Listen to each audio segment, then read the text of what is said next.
This man is too crazy to catch a shark with his bare hands. Suddenly, his partner jumped up and stabbed the fat body with an iron hook. The two users tried their best to pull the fat on the boat. The onlookers couldn't believe it. Sharks are constantly struggling, wanting to return to the sea. But how is that possible in the face of these tall men? Man riding on a shark, holding a knife to stab the shark in succession. Shark blood flows into the sea, quickly attracting nearby sharks. Thor is an anthropologist. His wife used to investigate the anthropological aspects of this Polynesian archipelago. Through investigation, Thor believed that the first group of inhabitants of this archipelago had crossed the Pacific Ocean from South America to migrate to, and not an Asian recognized by the scientific community. After that, he started to study again for 10 years, and he became more and more confident in his view. So he went to New York to announce this. But the publishers in New York did not want to publish his work. Since this is just my personal speculation, there is no proof. Even jokingly said, or you can build a rudimentary wooden raft yourself. Go from Peru of South America to Polynesia, and you will prove your reasoning right. I'm stubborn about science, so I gathered 5 friends. First the fat guy doing the marketing, then the 2 radio masters, along with this curly-haired guy who used to go to the beach. Finally a photographer. Thor followed the ancients 1,500 years ago, using a wooden trunk and ropes to form a raft. On April 28, 1947, they officially departed and planned to move in 3 months. Departure for a few days. Everything is very smooth, but moving for a long time, and due to the wrong wind direction,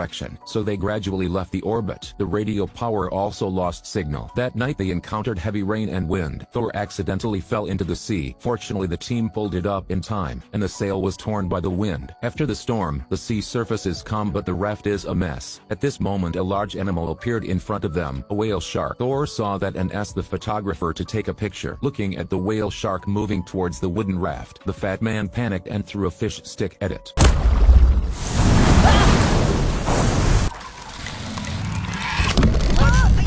The wooden raft started spinning in place. Fortunately at this moment the rope suddenly broke. His way of doing things is strongly criticized by everyone. Because he was too scared, he went to check the raft's safety every day. That day, when he broke a piece of wood and threw it into the sea, he discovered it immediately sank. This proves that the wooden raft has begun to absorb water and become heavier. He always reported this discovery to Thor. Thor is aware of the seriousness of the matter, so they let a crewman sit in the cage to avoid the sharks to check the condition of the raft. Unexpectedly, a shark appeared, scaring the crew. While panicking, they grabbed a piece of wood soaked in water. They found that the wood was full of water. The situation was very difficult. Thor wanted to report the situation to the outside world, but the radio never got a signal. So he adjusted the antenna, and it wasn't long before the radio finally got a signal. But he said we were completely normal, our spirits were high. To save a lot of evidence, he also asked the photographer to sit on the life buoy to record the situation of the wooden raft. Suddenly a shark appeared behind the photographer, causing everyone to pull him up. At this time, the parrot on the boat suddenly flew into the water and wanted to have intimate contact with the shark. The result was swallowed by a shark. The parrot's owner saw that and was very angry and decided to avenge it. He aimed for the right opportunity, grabbing the shark in one shot. With the help of the crew, they were able to pull the shark onto the raft. Man riding a shark, holding a knife, madly stabbed it in the head. Little did I know that this act attracts a lot of sharks. People were scared, seeing the wooden raft surrounded by sharks. The cowardly fat man took the wooden crate and implored Thor to get the steel wire to fix the wooden raft. But Thor threw the steel wire straight into the sea because after using it, the proof of his theory failed. Fat brother can't convince Thor, can only leave sadly. Suddenly he slipped and fell into the sea, surrounded by sharks. Everyone who saw this immediately responded. They throw shark meat into the sea to attract them, but the waves are constantly moving. The fat man is getting further and further away from the wooden raft. A crewman wants to throw a life buoy but can't untie the ropes. The fat man was swept further away. The parrot's owner suddenly sacrificed himself, dragging a rope and jumping into the sea.